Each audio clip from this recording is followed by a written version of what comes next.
seawater? Look at this, dude. This is the most disgusting car I've ever touched.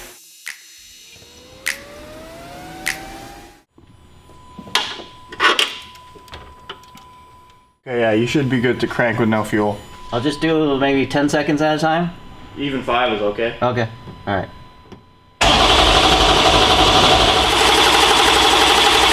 Got about half PSI right there. Okay. Yep, oil level is good. Exciting day. So we actually have Jay here in the flesh, in the car, to get this thing fired up and running. We did fire it up on our own. He was remote for a small session. It sounded amazing.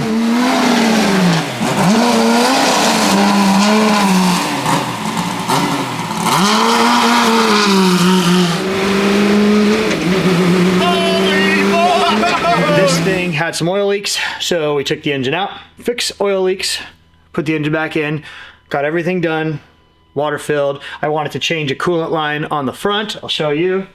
This went from the expansion tank directly to the radiator right here, but I changed it back around to go right where the water pump is so that this has a little bit more flow. This wasn't seeing very much flow, so that fixed that problem. Got the power steering pump functioning correctly, so that's great. Thank you to Tyson and the Hang Tight boys. They gave me a spare box, so I have all that stuff. Everything is working. Power steering pump happy. Hopefully no oil leaks. So we're here. Jay's gonna fire it up. You guys are gonna hear on a proper mic how freaking awesome it sounds, and hopefully we'll be able to rev it higher. I think we've only revved it like 3,500 or something like that, and it already sounds crazy, so excited to see that.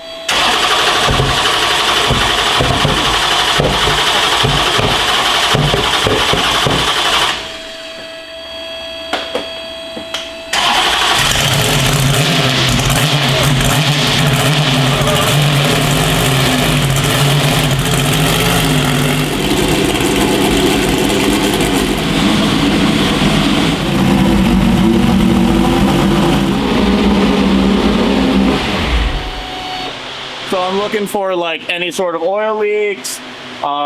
Since we had the engine out of the car, so like we had the coolant lines disconnected, the oil lines disconnected, and there were just a little bit of odds and ends that were leaking. So it looks perfect. So I think Matt and I did a good job resealing everything up. It's new stuff to me. It's a Jessel belt drive. So the front cover is not original, the front main seal not original, the cam plate not original. All that is very specific to Jessel. So when we pulled it apart, we didn't exactly know what we were looking at, but I think what it was is just the front cover was off just a little bit and it was side loading some stuff. So we took it all apart, cleaned everything, put a ton of silicone around the front cover, because that's one thing. He used the silicone, not a gasket. Put a ton of silicone and now it seems to be happy. So fingers crossed.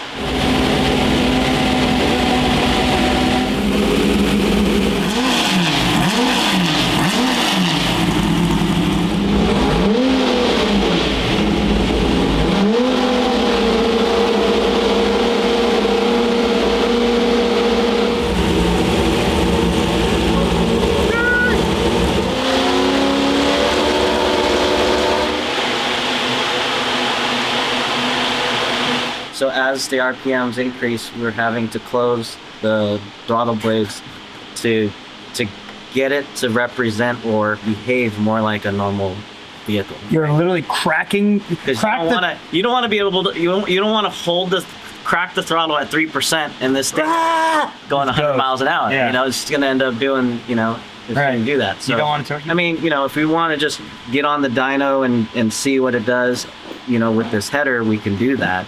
But there's going to be a lot of fine tuning and polishing that needs to happen.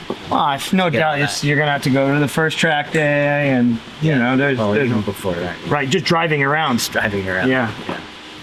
Yeah, like when I push on the primaries, it's the throttle body's fighting it. Yeah. Okay. Yep. Try this. Should be easier. Go ahead. Yeah, maybe, but it's still holding it closed really good. Okay, that's good. So right now we're trying to dial in the drive-by-wire motor and like the overshoot and the correction.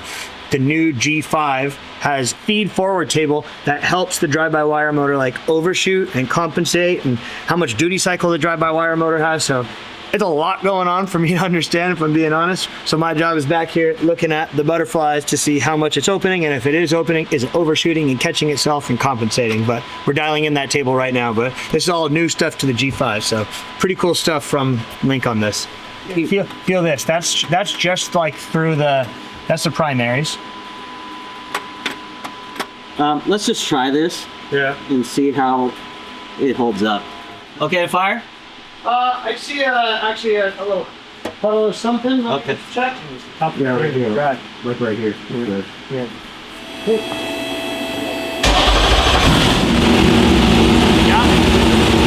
All right. The feed forward table made a huge difference.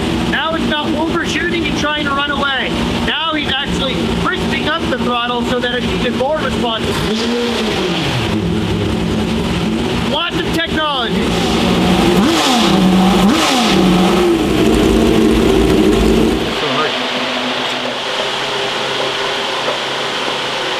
I got a hole in my weld. That is the fuel tank breather.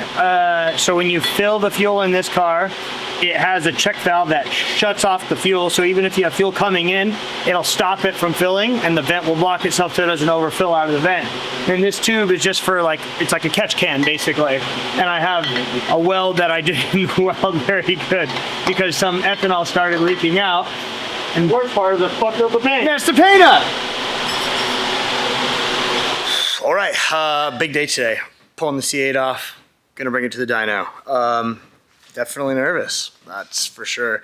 We just fired it up, all is well. Since Alec and I have driven it, checked everything over again, all is good. Fired it, all is good. So hoping the dyno goes well. We have a ton of Ignite race fuel, a ton of freaking nitrous, got spares package out the wazoo. Of course, we're bringing rugged radios and the recorder so that we can talk to each other. That's gonna be cool. Spares box there. And then Ripper from Full Pole Transport is gonna come and pick this thing up because I don't know if I told you guys, but this thing only fits in the race hauler, in the semi. No regular trailer because it's so wide. Even taking off body panels and all of that, it's like such a nightmare. So I'm gonna put it on a rollback, take it to Grom Racing. Jay will be there soon. And yeah, gonna be a hell of a day. We're putting my dad's race truck on the dyno first to map out some cams because we're gonna be changing a camshaft and that. And then this thing is going on in the evening. So here we go. What's up? Watch the wheels. Watch the wheels. Thank you.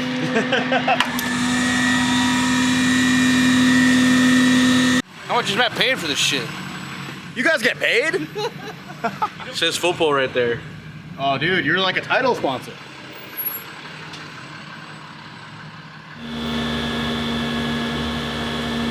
This is the most important part though. These guys dicking around with the car, but we got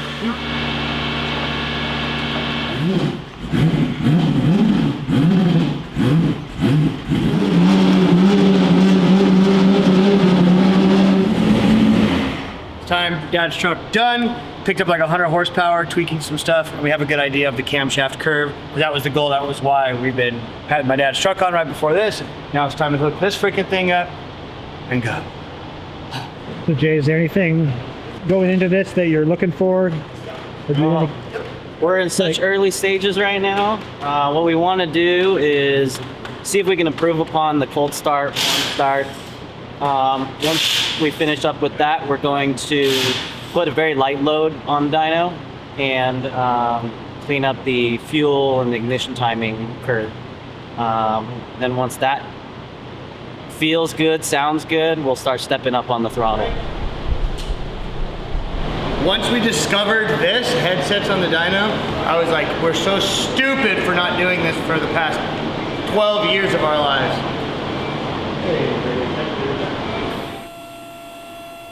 All right, boys.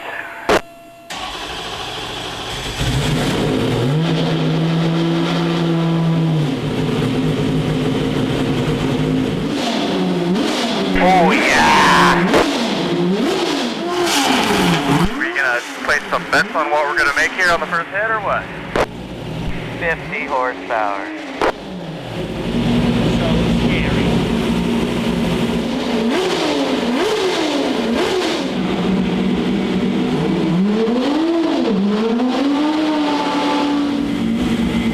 We're overflowing of the gut can.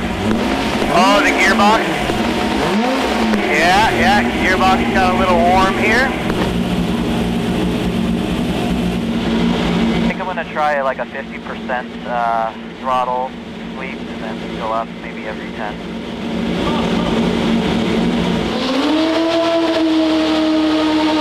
This is scary as hell, but this is how Jay tunes. Every, I don't know, 500 RPM or something, he just keeps stepping it up. And it's freaking frightening as all can get because he's just holding that thing at 5,500 RPM for what feels like an eternity. But it's the right thing to do. I mean, we're getting the dynos hot over here, Jay. You're pushing the whole system really hard. But it's the way that you get it crispy and smooth through the power band right off the dyno.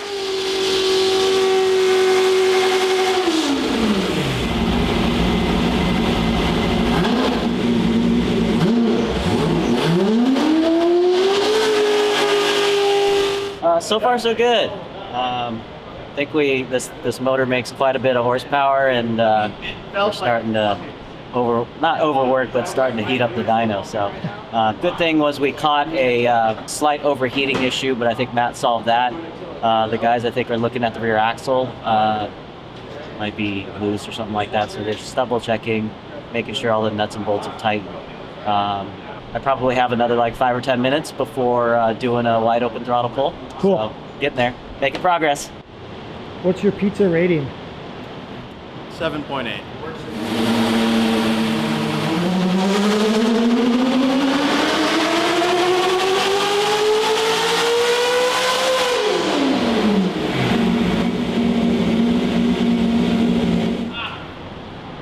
It will go higher.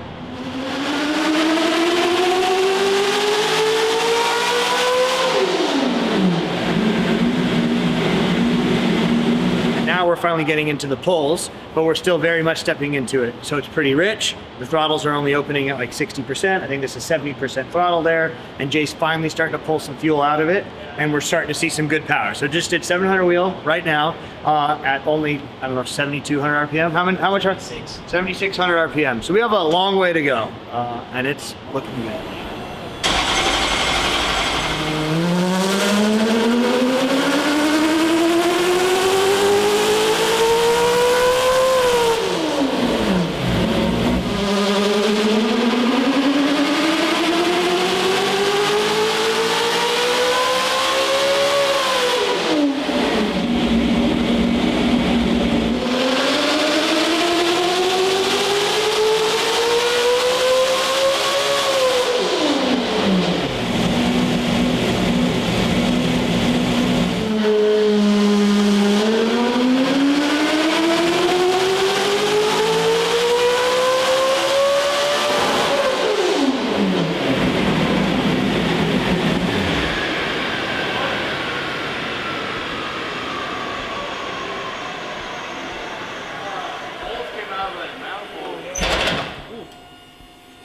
The manifold bolt gone. Right there. And oil just shot out of the manifold bolts. What was that? Ow. Manifold Out bolts. with a manifold bolt.